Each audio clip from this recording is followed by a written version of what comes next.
The trailing shadows. In Oga village, wealth can hide a broken heart, but Madam Nussa's rise would awaken shadows she never expected. In Oga village, one name moved like thunder, Madam Nussa. But her story did not start in darkness. It started with love and loss. Madam Nussa was once gentle, kind and warm. She was married to Papa Nussa, the strongest palm tree climber in the region. His family owned the largest palm plantation in the village, and everyone knew him as the man who could climb a palm tree faster than a squirrel. Every morning, Madam Nussa would walk with him through the plantation, carrying water while he harvested ripe palm kernels. Their life was peaceful, simple, and full of promise. But destiny never knocks before it enters. One hot afternoon, Papa Nussa climbed the tallest palm tree in the plantation. Villagers watched him ascend with admiration and worry. He reached the crown and stretched for a bunch of ripe kernels, and then one wrong step. His foot slipped. For a moment, the world paused. Birds stopped singing. The wind held its breath. Villagers froze. Then came the scream. Then the fall. Then silence. By the time they reached him, Papa Nussa had died. Madam Nussa, pregnant at the time, fainted when the news reached her. The shock destroyed her unborn child. From that day, her heart hardened. When city investors came to buy into the plantation, her wealth multiplied overnight. But the love and softness that once defined her were gone. She became cold, harsh and unforgiving. She slashed workers' wages, insulted elders, mocked widows, and walked past villagers as if they were dust beneath her feet. Children hid when she came. Neighbors closed their doors. Her name became a shadow of fear. But destiny was patient. One morning, as she left the village in her car, speeding along a narrow winding road, it skidded and flipped multiple times. Her scream echoed into the trees. And then, everything went black.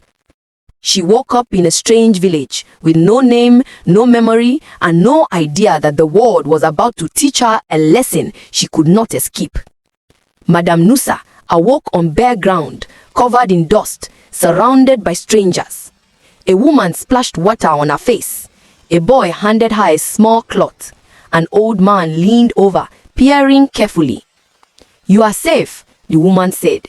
"This is Adeka village. We found you on the roadside." Madam Nussa tried to speak. She tried to say her name. Nothing came out. She could not remember her village, her home, or even herself. All she could see in her mind were flashes: a tall palm tree, a fall, a scream, and darkness.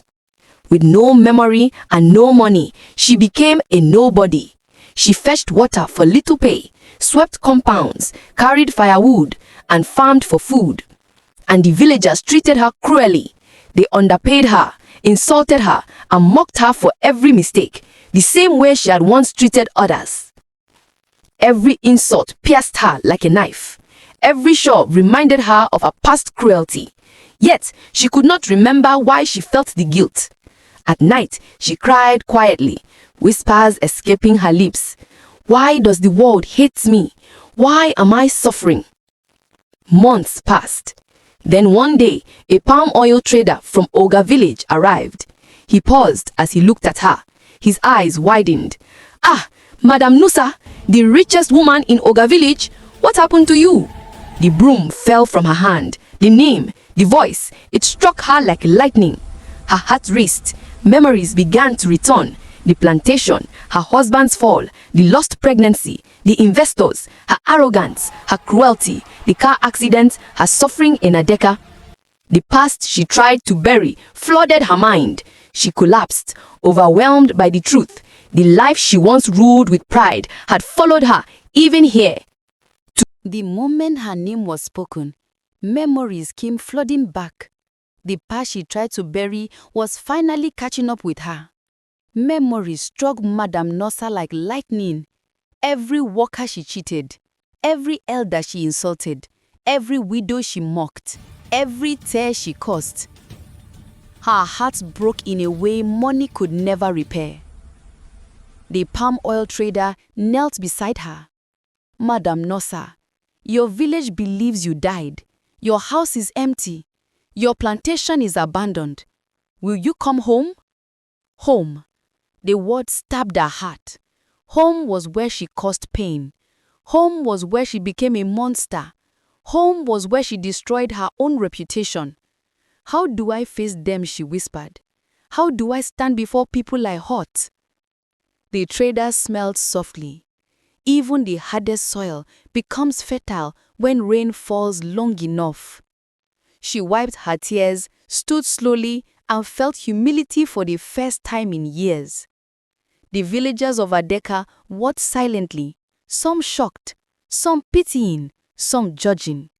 She looked at the road leading back to Oga village, the road she once walked in pride, now calling her to redemption.